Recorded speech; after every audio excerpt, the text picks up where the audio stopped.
तो आज की इस क्लास में हम लोग बात करेंगे human capital formation Indian economy का चैप्टर नंबर 4। बहुत ही इंपॉर्टेंट चैप्टर बनता है। इसमें बहुत सी डेट्स और बहुत सी फुल फॉर्म्स हमें देखने को मिलेंगी जो बोर्ड्स और प्रैक्टिकल दोनों के लिए बहुत ज्यादा इंपॉर्टेंट बनती है। तो आइए स्टार्ट करते हैं chapter number 4 human capital formation. तो आज की क्लास में हम लोग क्विक रिवीजन लेते हैं ह्यूमन कैपिटल फॉर्मेशन का, जो है चैप्टर नंबर 4 आईईडी।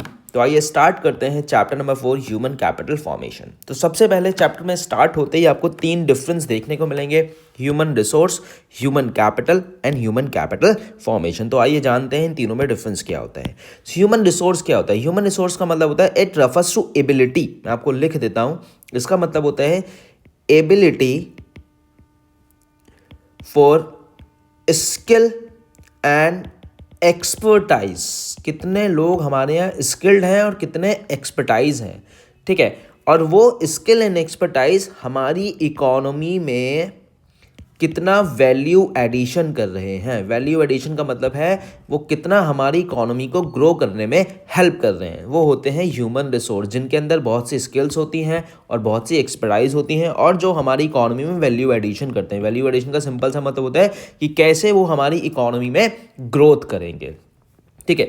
उसके बाद हम बात करेंगे ह्यूमन कैपिटल। ह्यूमन कैपिटल का मतलब होता है कि एक स्किल एंड एक्सपर्टाइज लोग एक पर्टिकुलर पॉइंट ऑफ टाइम पे हमारे यहाँ कितने अवेलेबल हैं।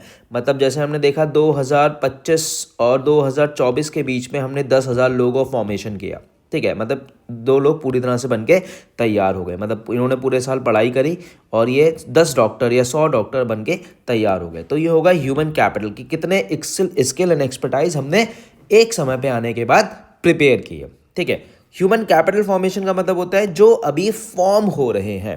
मतलब अभी जैसे मैं आपको बताऊं, यहाँ डॉक्टर बनके पूरी तरह तैयार हो गए। अब यहाँ पे कितने डॉक्टर्स, कितने इंजीनियर्स, कितने टीचर्स और कितने अलग अलग लोग अभी फॉर्म हो रहे हैं। फॉर्म हो रहे हैं मतलब अभी वो उनकी पढ़ाई चालू है और एक समय पे आने के बाद वो भी क्या किस में कन्वर्ट हो जाएंगे? ह्यूमन कैपिटल में कन्वर्ट हो जाएंगे। तो आपको समझ में आया, ह्यूमन रिसोर्स होता है जो हमारी इकोनॉमी में कितना वैल्यू एडिशन कर रहा है, ह्यूमन कैपिटल जो बिल्कुल तैयार हो चुके हैं हमारी इकोनॉमी में वैल्यू एडिशन करने के लिए, और ह्यूमन कैपिटल फॉर्मेशन जो अभी तैयार हो रहे हैं। तो आपको मैं बहुत इंपॉर्टेंट चीज़ बता देता हूँ प्रैक्टिकल के पॉइंट ऑफ व्यू से, जैसा हम पिछले चैप्टर से पढ़ते आ रहे हैं। ह्यूमन कैपिटल जो है वो है स्टॉक कंसेप्ट, MCQ 1 मार्क्स में बोर्ड्स में आ सकता है। और ह्यूमन कैपिटल फॉर्मेशन जो है वो है आपका फ्लो कॉन्सेप्ट। तो आपको याद रखना है ह्यूमन कैपिटल और ह्यूमन कैपिटल फॉर्मेशन में ये एक छोटा सा डिफरेंस होता है जो आपको याद रखना है, ठीक है। उसके बाद हम बात करेंगे फिजिकल कैपिटल और ह्यूमन कैपिटल। फिजिकल कैपिटल और ह्यूमन कैपिटल में क्या डिफरेंस होता है? अगर इसकी हम बात करें तो फिजिकल कैपिटल होता है वो चीज़ जो हम प्रोडक्शन पर्पस के लिए यूज़ करते हैं, जैसे कोई मशीन हो सकती है। और ह्यूमन कैपिटल होता है, यहाँ पे होते हैं मैन, मतलब लोग, हम और आप, जिसमें बहुत सी स्किल्स होती हैं और बहुत सी एक्सपर्टाइज होती हैं। तो एक डिफरेंस मैंने आपको ये बता दिया, ठीक है। और जो ह्यूमन फिजिकल कैपिटल होता है, जो फिजिकल कैपिटल होता है वो इकोनॉमिक एंड टेक्निकल प्रोसेस में ग्रो करता है। मतलब एक मशीन आपने खरीदी, वो इकोनॉमिकल ग्रो करेगी और टेक्नोलॉजिकल इंडिया में ग्रो करेगी, ठीक है। और जो ह्यूमन कैपिटल होता है, यहाँ पे हम मशीन से गुड्स बना सकते हैं, सर्विसेज को प्रोड्यूस कर सकते हैं। और यहाँ पे हम लोग क्या तैयार कर रहे हैं? हम यहाँ तैयार कर रहे हैं आपके ह्यूमन बींग्स। ह्यूमन बींग्स मतलब उनको हम एजुकेट कर रहे हैं, उनको सोसाइटी के लिए, अच्छी सोसाइटी के लिए तैयार कर रहे हैं। तो वो ह्यूमन कैपिटल फॉर्मेशन होता है, ठीक है। तो बोल सकते हैं ह्यूमन फिजिकल कैपिटल जो है वो टेक्निकल प्रोसेस है और जो ह्यूमन कैपिटल है वो आपका सोशल प्रोसेस है। 1 मार्क्स के MCQ में आ सकता है। प्लीज़ इसको ध्यान से देखें। मैं इसको रेड पेन से अंडरलाइन भी कर देता हूँ।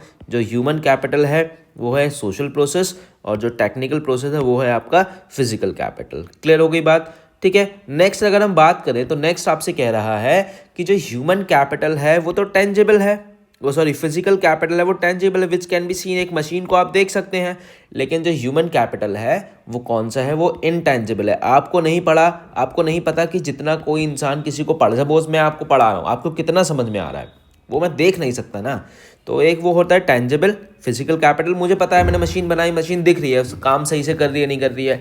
और ह्यूमन कैपिटल क्या होता है? ह्यूमन कैपिटल होता है आपका इंटेंजिबल, जिसको हम देख नहीं सकते हैं, ठीक है। और रही बात डेप्रिसिएशन की, तो फिजिकल कैपिटल में डेप्रिसिएशन जो होता है वो इन्वॉल्व होता है। चाह के भी मशीन्स को डेप्रिसिएशन से नहीं रोक सकते हैं आप, ना चलाओ मशीन, वो डेप्रिसिएशन तो उस पर लगना है। और जो ह्यूमन कैपिटल होता है उसका आप डेप्रिसिएशन क्या कर सकते हैं? अवॉइड कर सकते हैं। कैसे अवॉइड कर सकते हैं? उसको कंटिन्यूस आप एजुकेट करें, कंटिन्यूस इन्वेस्टमेंट करें एजुकेशन में, तो उसका जो एजुकेशन लेवल है वो धीरे धीरे क्या होता चला जाएगा?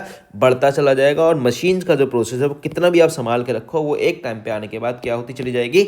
कम होती चली जाएगी। This is the difference between human capital and physical capital. अगर एग्जामिनर पूछे तो आप ये पॉइंट बता सकते हैं, और अगर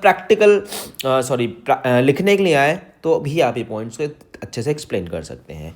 अब हम बात करेंगे ऐसे कौन कौन से सोर्सेज हैं जो हमारे ह्यूमन कैपिटल को फॉर्म करते हैं, मतलब आगे बढ़ाते हैं। सबसे पहला है एक्सपेंडिचर ऑन एजुकेशन। जितना ज़्यादा हम एक्सपेंडिचर एजुकेशन पे करेंगे, एक्सपेंडिचर का मतलब पॉजिटिव एक्सपेंडिचर एजुकेशन पे करेंगे, उतना ज़्यादा हमारा सोसाइटी, हमारा ह्यूमन कैपिटल फॉर्म होगा। तो कहने का सिंपल सा मतलब है कि हम अपनी एजुकेशन, अपनी पढ़ाई लिखाई बहुत अच्छे से करें। अगर हम पढ़ाई लिखाई अच्छे से करेंगे तो हमारा ह्यूमन कैपिटल फॉर्म होगा, ठीक है। इसके इन्वेस्टमेंट जो हैं वो हमको लगते तो ज़्यादा हैं, लेकिन इसका रिटर्न जो है ना वो इन्वेस्टमेंट से कई गुना ज़्यादा आता है। सपोज़ आपके पूरे 20 साल में पढ़ाई पे 20 लाख रुपए खर्च हुआ, आपकी अच्छी एक जॉब लग गई तो आपने 1 करोड़ का पहले ही साल में पैकेज ले लिया। तो रिटर्न्स जो हैं इसके ज़्यादा हैं, इन्वेस्टमेंट इतना नहीं है। लेकिन फिर भी कुछ लोगों के लिए, जो बेचारे गरीब लोग हैं, वो कहीं ना कहीं से पैसा अरेंज करते हैं, बोरो करते हैं, लोन्स लेते हैं और अपने बच्चों को पढ़ाते हैं। तो सबसे पहला है एक्सपेंडिचर ऑन एजुकेशन अच्छा होना चाहिए। सेकंड नंबर का है एक्सपेंडिचर ऑन हेल्थ, ये नंबर 1 पे होना चाहिए। पहले पुराने के लोग कहते हैं ना, a sound mind in a sound body. एक अच्छा दिमाग तभी चल सकता है जब एक अच्छी बॉडी होगी। तो बॉडी अच्छी होगी, अच्छी का मतलब है फिट होनी चाहिए, आपका दिमाग अच्छा होना चाहिए। अनसाउंड माइंड नहीं होते, साउंड माइंड होना चाहिए, तभी आप अपने एजुकेशन भी अच्छे से कर सकते हैं। तो सबसे इंपॉर्टेंट 2 फैक्टर्स हैं sources of human capital, education अच्छा होना चाहिए और साथ में हेल्थ अच्छी होनी चाहिए, ठीक है। नेक्स्ट बनता है on the job training. On the job training का मतलब क्या है कि आप केवल थियोरेटिकल नॉलेज को ज़्यादा ध्यान ना दें, मतलब थियोरेटिकल नॉलेज को पढ़ें, साथ में आप प्रैक्टिकल्स को भी ज़्यादा से समझें, मतलब चीज़ों को प्रैक्टिकली ज़्यादा से समझें। तो this is all about on the job training. Study programs for adult. Study programs for adult क्या होते हैं?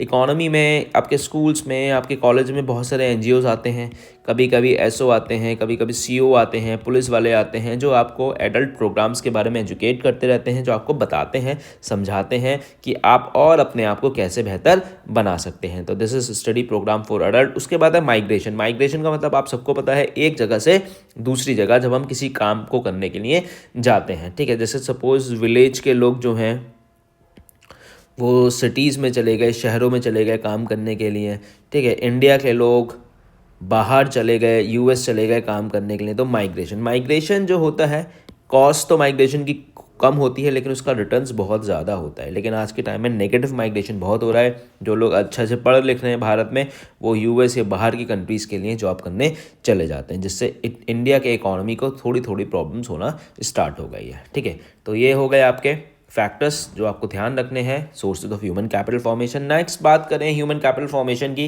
तो human capital formation and economic growth. Human capital formation और इकोनॉमिक ग्रोथ में क्या कैसे, सीधी सी बात है भाई, ह्यूमन कैपिटल फॉर्म होगा तो इकोनॉमी तो ऑटोमेटिकली ग्रो होगी। डिटेल में आपको आगे समझाता हूँ। जब एक अच्छा इंसान होगा तो उसका इमोशनल और मटेरियल एनवायरनमेंट ग्रोथ करेगा। इमोशनल एंड मटेरियल एनवायरनमेंट का मतलब है कि वो एक सेल्फ डिपेंडेंट होगा, वो किसी पे डिपेंडेंट नहीं होगा, वो सेल्फ डिपेंडेंट होगा, वो अपने लिए, और उसका जो एटीट्यूड होगा वो क्या होगा? ग्रोथ ओरिएंटेड होगा। वो जहाँ भी दिमाग लगाएगा वो ये सोचेगा यार यहाँ से मैं कैसे चीज़ों को अच्छे से जनरेट कर सकता हूँ, ठीक है। और उसके बाद क्या है? Higher productivity of physical capital. Higher productivity of physical capital का मतलब क्या है कि वो हर चीज़ में आउटपुट को ज़्यादा प्रोड्यूस करने की कोशिश करेगा। एक पढ़ा लिखा इंसान और एक अनपढ़ इंसान, दोनों में डिफरेंस होता है, ठीक है। वो किस तरीके से चीज़ों को बेहतर कर सकता है, कैसे अपने स्किल्स को आगे बना सकता है, कैसे अपने आप को इनोवेट कर सकता है, कैसे अपने स्पेशलाइज स्किल्स को अपनी इकोनॉमी के लिए और अपने इंडिविजुअल प्रोसेस के लिए आगे बढ़ा सकता है और वो नए नए इनोवेशंस को क्या कर सकता है, बर्थ दे सकता है, जिससे उसकी और आने वाली जनरेशन्स को कहीं ना कहीं फ़ायदा देखने को मिले। तो ये आपको ध्यान रखना है, human capital formation and economic growth. उसके बाद है high rate of participation and equity. एक अच्छा इंसान, एक पढ़ा लिखा इंसान इकोनॉमी में कंट्रीब्यूट करने की कोशिश करेगा। कंट्रीब्यूट करने की कोशिश करेगा का मतलब क्या है कि वो ऐसी ऐसी चीज़ों को प्रोड्यूस करने की कोशिश करेगा। जैसे आपने आजकल स्टार्टअप्स बहुत सुने होंगे, भारत में बहुत स्टार्टअप्स हो रहे हैं, ठीक है। तो प्रोडक्शन ज़्यादा होगा, तो जीडीपी बढ़ेगी, जीडीपी बढ़ेगी तो लोगों को ऑटोमेटिकली उनकी इनकम भी क्या हो रही होगी, इंक्रीज़ हो रही होगी। तो ये सब चीज़ें आपको याद रखनी है। और इक्विटी का मतलब वही है कि उसने कुछ ऐसी टेक्निक को बर्थ किया, ऐसी टेक्निक बनाई जिससे उसने और लोगों को नौकरियाँ प्रोवाइड करी, जिससे उनका स्टैंडर्ड ऑफ लिविंग क्या हो गया, बढ़ गया और वो समाज में एक समान होना स्टार्ट हो गई, ठीक है। उसके बाद है chain of human capital formation. देखो chain of human capital formation क्या कहता है, बहुत सिंपल सी चेन है, मैं आपको समझा देता हूँ। ह्यूमन कैपिटल फॉर्मेशन बढ़ेगा तो क्या बढ़ेगा, उसके बाद ह्यूमन कैपिटल फॉर्मेशन होगा तो हमारे रिसोर्सेज को हम लोग क्या कर पाएंगे, बेटर तरीके से, अच्छे से और ज़्यादा यूज़ कर पाएंगे, ठीक है। जिसकी वजह से हमारी जो प्रोडक्टिविटी है वो क्या हो जाएगी, इंक्रीज़ हो जाएगी। जब प्रोडक्टिविटी इंक्रीज़ हो जाएगी तो जीडीपी ऑटोमेटिकली आपकी क्या हो जाएगी, इंक्रीज़ हो जाएगी। जब जीडीपी बढ़ेगी तो लोगों की इनकम बढ़ रही होगी, जब लोगों की इनकम बढ़ेगी तो लोगों का स्टैंडर्ड ऑफ लिविंग भी क्या हो जाएगा, इंक्रीज़ हो जाएगा। जब लोगों का स्टैंडर्ड ऑफ लिविंग इंक्रीज़ हो जाएगा तो लोग अपने एजुकेशन पर और एजुकेशन पे ज़्यादा खर्चा करेंगे, एजुकेशन के साथ साथ लोग अपनी हेल्थ पे ज़्यादा खर्चा करेंगे, जिससे ह्यूमन कैपिटल स्टॉक होगा, मतलब ह्यूमन कैपिटल फॉर्म होगा और ह्यूमन कैपिटल आपका बढ़ेगा, ठीक है। तो this is something about chain of human capital formation जो आपको अच्छे से पढ़नी है और याद रखनी है, ठीक है। उसके बाद आपको दे रखा है क्या क्या प्रॉब्लम फेसिंग गवर्नमेंट करती है या ह्यूमन कैपिटल फॉर्मेशन में होता है। सबसे पहले राइजिंग पॉपुलेशन इतनी ज़्यादा बढ़ चुकी है इकोनॉमी में, जिसकी वजह से क्या हो रहा है, ह्यूमन कैपिटल फॉर्म नहीं हो पा रही। राइजिंग कैपिटल का मतलब क्या है कि हमारी इकोनॉमी में आज भी बहुत से रिसोर्सेज अवेलेबल नहीं हैं। जैसे सपोज राइजिंग पॉपुलेशन का मैं आपको बहुत सिंपल सा एग्जांपल बताऊं, एक लैंड का टुकड़ा था, ठीक है। पहले एक इंसान था, एक पर्सन था उस घर का, तो वो उसके पास था। अब उसके 2 बच्चे हो गए, 1 और 2, तो इस लैंड को 2 पार्ट्स में डिवाइड कर दिया। फिर इन दोनों के 2-2 बच्चे हो गए, फिर इसको 2 पार्ट में डिवाइड कर दिया, इसको 2 पार्ट में डिवाइड कर दिया, इसको 2 पार्ट में डिवाइड कर दिया, इसको, तो इसके 1 2 3 4, तो 1 2 3 4, फिर इनके 1 1 2 2 3 3 बच्चे हो गए। तो आप देख रहे हैं रिसोर्सेज हमारे पास कम है, लेकिन राइजिंग पॉपुलेशन के साथ साथ प्रॉब्लम बढ़ती जा रही है। या तो इंसान अपने रिसोर्सेज को बढ़ाए, और रिसोर्सेज को कैसे बढ़ाएगा, जो आपका प्रोडक्शन है, जो आपका दिमाग है, जो आपकी एजुकेशन है, जो आपका ह्यूमन कैपिटल है, वो जब फॉर्म होगा तभी आप कर पाएंगे, ठीक है। उसके बाद है ब्रेन ड्रेन एक बहुत बड़ी प्रॉब्लम भारत के लिए बन चुकी है। जैसे मैंने आपको पीछे भी बताया कि लोग क्या करते हैं, पढ़ते लिखते हैं, एजुकेशन जो लेते हैं सब भारत में लेंगे, ठीक है। एजुकेशन लेंगे, एजुकेशन पे सब्सिडी लेंगे, स्कॉलरशिप्स लेंगे, और लेकिन जब इंडिया के लिए बात आती है तो वो इंडिया छोड़ के किसी और देशों के लिए, चाइना के लिए क्या करने चले जाते हैं, वहाँ पे जॉब करने चले जाते हैं। अब लोगों की मुझसे क्वेश्चन होते हैं, सर जॉब करने क्यों नहीं जाएंगे, उनको सैलरी इतनी नहीं मिलती है यहाँ पे। जी बिल्कुल सही आपने बोला, सैलरी नहीं मिलती है जितना वो मेहनत करते हैं, तो इसीलिए बाहर के देशों में वो लोग काम करने चले जाते हैं। तो इस चीज़ के लिए गवर्नमेंट को थोड़ा देखना चाहिए, समझना चाहिए कि इंडिया के एजुकेटेड और इंडिया के अच्छे लोग बाहर क्यों जा रहे हैं, ठीक है। उसके बाद है डेफिशिएंट मैन पावर प्लानिंग का मतलब क्या है कि हमारी इकोनॉमी में ना ग्रेजुएट्स तो बहुत हैं, लेकिन उन ग्रेजुएशंस में अनएम्प्लॉयमेंट की प्रॉब्लम बहुत है। आप देखो कि भारत में ना 70% जो ग्रेजुएट अनएम्प्लॉयड है वो केवल और केवल सरकारी नौकरी की तैयारी कर रहा है। वो कोई स्टार्टअप नहीं सोचने की खोल रहा है, वो कोई प्राइवेट नौकरी में ज़्यादा इन्वेस्टमेंट करने की नहीं सोच रहा है। तो उसको थोड़ा सा मेरे हिसाब से ये सोचना चाहिए और बेहतर करना चाहिए। फिर लोग कहते हैं कि सर प्राइवेट नौकरी में पैसा भी नहीं है, फिर वही बात आ जाती है। तो गवर्नमेंट को इन चीज़ पर ध्यान देना चाहिए कि क्यों ग्रेजुएट इतने सारे अनएम्प्लॉयड हैं, ठीक है। उसके बाद है लो एकेडमिक स्टैंडर्ड का मतलब बहुत सिंपल सा होता है कि भैया हम लोगों ने स्कूल में पढ़ाई लिखाई नहीं करी, जिसको मैं एक बात बोलता हूँ, हाफ बेक्ड ग्रेजुएट्स बेसिकली कौन होते हैं? हाफ बेक्ड ग्रेजुएट्स वो होते हैं जिनके पास डिग्री तो है, सपोज एमए की डिग्री तो है, लेकिन उनसे पूछो एमए में उन्होंने क्या पढ़ा, तो तो उन्होंने कहेंगे कुछ नहीं पढ़ा। जैसे एग्जाम्पल आपने देखा है कि कौन सा बीए किया, वो कहता है प्लेन बीए। अरे भाई प्लेन बीए क्या होता है, कोई सब्जेक्ट तो पढ़े होंगे। तो लो एकेडमिक स्टैंडर्ड की बहुत बड़ी प्रॉब्लम है, जिससे इकोनॉमी को बहुत सी प्रॉब्लम्स फेस करने को मिल रही हैं। ठीक है, उसके बाद एक डिफरेंस आपको दे रखा है एजुकेशन एंड इसेंशियल एलिमेंट। एक एजुकेशन और लिटरेसी, इन दोनों में डिफरेंस होता है। क्या डिफरेंस होता है इसको देख लें। एजुकेशन एनकम्पासेस 3 पैरामीटर से होकर गुजरता है। प्राइमरी जो आपने फर्स्ट सेकंड थर्ड में पढ़ाई करी, फिर आप 6 7 8 में गए, फिर आप हायर स्टडीज़ में गए। हायर स्टडीज़ मतलब जब आपने ग्रेजुएशन पोस्ट ग्रेजुएशन किया। तो एजुकेशन एक वाइडर कॉन्सेप्ट है। All educated people are literate, जितने भी पढ़े लिखे हैं वो सब लिटरेट हैं, but all literate are not educated. कैसे? Literacy refers to the ability to read and write. Suppose एक इंसान है जो रीड कर सकता है, जो राइट कर सकता है, तो वो एजुकेट माना जाएगा? नहीं। तो एजुकेट वो होगा जो लिख भी सकता है, पढ़ भी सकता है, और लिखे और पढ़े को दूसरे को समझा भी सकता है, तो वो होगा एजुकेशन। इसलिए एजुकेशन को वाइडर कॉन्सेप्ट बोला गया। लिटरेसी है जो पढ़ सकता है और लिख सकता है, लेकिन जो पढ़ा लिखा उसने है वो किसी और को एक्सप्लेन नहीं कर पा रहा है, या कोई भी वजह हो सकती है, तो वो बंदा लिटरेट। और एजुकेशन एक वाइडर कॉन्सेप्ट है, literacy is the narrow concept है। तो आपको याद रखना है ये डिफरेंट है। उसके बाद है इंपॉर्टेंट ऑब्जेक्टिव ऑफ एजुकेशन। क्या इंपॉर्टेंस है? इंपॉर्टेंस बहुत सिंपल है भैया, पढ़ लिख जाओगे तो एक रिस्पॉन्सिबल सिटीजन बन जाओगे भारत के, या किसी भी कंट्री से अच्छे से नागरिक बन जाओगे। डेवलप करोगे, इनोवेशन लेकर आओगे, साइंस में लेके आओगे, टेक्नोलॉजी के लेके आओगे, अपनी कॉमर्स में भी लेके आओगे। ठीक है। मैरिजन expand mental horizon of the people, आपका दिमाग सही से काम करने लगेगा, आप अच्छा सोचने लगोगे, आपकी पर्सनालिटी ऑटोमेटिकली डेवलप होने लगेगी, आप अपने देश के लिए और अपने लिए दोनों के लिए विकास करोगे, मतलब आगे डेवलपमेंट की सीढ़ी चढ़ाओगे। नीड फॉर गवर्नमेंट इंटरवेंशन, अभी भी सरकार को बहुत पैसों की ज़रूरत है। ह्यूज इन्वेस्टमेंट भारत गवर्नमेंट को करना चाहिए। जैसे बहुत सारे कॉलेजेस अभी खोलने चाहिए, बहुत सारे स्कूल्स खोलने चाहिए। एजुकेशन जैसे एनसीईआरटी है, अपने आप को अपडेट नहीं करती है, तो एनसीईआरटी को मेरी गवर्नमेंट से रिक्वेस्ट है, प्लीज़ एनसीईआरटी को अपडेट करे। ठीक है। उसके बाद है फैसिलिटेट अफोर्डेबिलिटी। फैसिलिटेट अफोर्डेबिलिटी का मतलब सिंपल सा है कि आज भी बहुत सारे लोग हैं जो फीस को अफोर्ड नहीं कर पा रहे, तो गवर्नमेंट उनको और योजनाएं दे जिससे वो एजुकेशन को और बेटर कर सकें और अपने आप को आगे बढ़ा सकें, जिसके लिए गवर्नमेंट ने बहुत अच्छा स्टेप उठाया था। RTE 2009। RTE का मतलब आप सबको पता है, और मैं आपको एक बार बता भी देता हूँ। RTE मतलब है राइट टू एजुकेशन। प्लीज़ इसको सब याद कर लें 1 मार्क्स में, राइट टू एजुकेशन। और ये आया था 2009। इसके लिए एक कमेटी बनी थी, जो बच्चे नहीं पढ़ते हैं, मैं पढ़ा रहा हूँ, पढ़ लेना।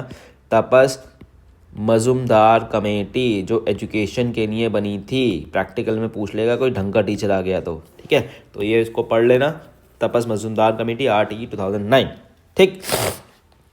उसके बाद कुछ इंपॉर्टेंट फुल फॉर्म्स हैं, ये तो भैया याद ही करने हैं। जैसे एनसीईआरटी की फुल फॉर्म आपको पता है, मैं आपको लिख देता हूँ। एनसीईआरटी की फुल फॉर्म होती है national council of educational research and training. याद रखना एनसीईआरटी की full form. UGC university grant commission. ठीक है। AICTE all India council of technical education. ठीक है। ICMR Indian council for medical और रिसर्च। ठीक है। तो ये आपको याद करनी है। एनसीईआरटी बेसिकली जो होता है वो सीनियर सेकेंडरी लेवल्स की बुक्स को प्रमोट करते हैं। UGC जो होता है वो आपकी यूनिवर्सिटीज़ के लिए बनता है, और AICTC इंजीनियरिंग कॉलेज के लिए होता है, और ICMR तो भैया मेडिकल के लिए होता है। तो ये आपको फुल फॉर्म प्लीज़ याद करनी है, बहुत इंपॉर्टेंट है। मैं आपसे बार बार रिपीट कर रहा हूँ, ठीक है। उसके बाद एजुकेशन में भारत में ऐसा नहीं है अचीवमेंट के, बहुत अचीवमेंट के। जैसे प्राइमरी 50s में कितने थे, और आज के टाइम में आप देखेंगे इतने हैं। सेकेंडरी में इतना ग्रो किया। यूनिवर्सिटीज़ 27 थी, आज 900+ यूनिवर्सिटीज़ भारत में हैं। नंबर ऑफ स्टूडेंट प्राइमरी में 19-20 लाख हुआ करते थे, आज करोड़ों में हैं। सेकेंडरी में इतने थे, आज करोड़ों में हैं। हायर एजुकेशन में इतने थे, लाख्स में है। तो ये सब चीज़ें इंक्रीमेंट तो हुआ है, ऐसी बात नहीं है कि ग्रोथ नहीं हुई है। ऑब्वियसली ग्रोथ हुई है, लेकिन उसको ग्रोथ को सही डायरेक्शन नहीं मिल पा रही है। अब प्रॉब्लम क्या है, उस पर रिसर्च एंड एनालिसिस होगा तब पता लगेगा। उसके बाद सब कुछ हो गया, फिर भी एक एजुकेशन हमारे इंडिया में बहुत ही चैलेंजिंग प्रोपोजिशन है। क्यों प्रोपोजिशन है? Large number of illiterate, Bharat में आज भी बहुत सारे, करीबन मैं मानता हूँ कि 40 करोड़ लोग, और आप अपनी राय मुझे कमेंट में दे सकते हैं, 40 करोड़ लोग आज भी ऐसे हैं जो इलिटरेट हैं, जो नहीं पढ़े हुए, और सबसे ज़्यादा अनपढ़ों की जनसंख्या भारत में ही है। पता है ऐसा क्यों है? ऐसा इसलिए भी है क्योंकि पूरे विश्व में जनसंख्या ही भारत की ज़्यादा है, तो ये तो हम कह सकते हैं।